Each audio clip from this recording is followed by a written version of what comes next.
This is Movietone. Leslie Mitchell reporting. An explosion in the engine room of the British troopship Empire Windrush killed 4 men and started a fire which spread rapidly through the ship. 1,500 men, women and children were on board, returning from the Far East.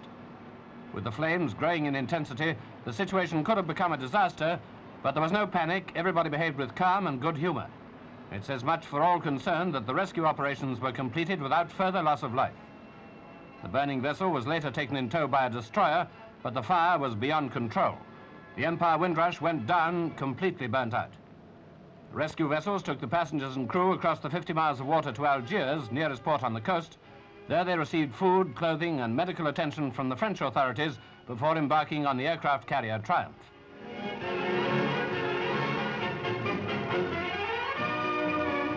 After the order to abandon ship, there had been little time for the survivors to collect their clothes or possessions, but in spite of losing virtually everything, they were all in fine spirits.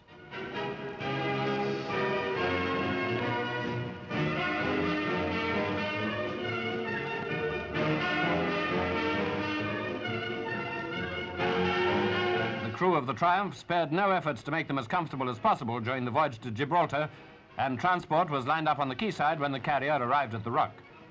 The 150 families were the first to disembark, followed by the remaining servicemen and the crew of the Empire Windrush. Lady Mountbatten, who was on a visit to Gibraltar, was on the quay to welcome the arrivals. The survivors then boarded the jeeps and lorries which were waiting to take them to reception centers.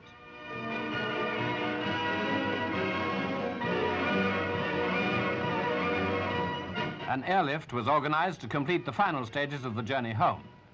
The organization had been handled with clockwork precision. Our cameraman was among the crowd at Blackbush Airport as the first plane touched down.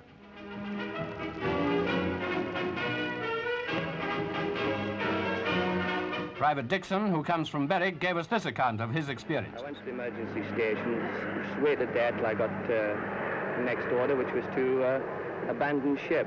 So when I got the order to abandon ship, I jumped overboard and got into a small rubber dinghy, and the lifeboat towed us across onto the P&O liner that was lying off.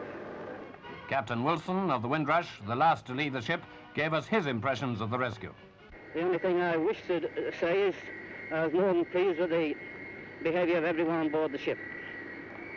Mr. Downing, the chief purser, mentioned the wonderful cooperation of the passengers. It was wonderful, really. We were very much helped by the passengers because they were so calm, especially the women and the children. They were marvelous. There wasn't a single sign of anything wrong. With the arrival of the servicemen's families, Operation Windrush was over. A remarkable feat of endurance and organization from the first fatal explosion which shattered the calm of that early Sunday morning until the last plane touched down in England.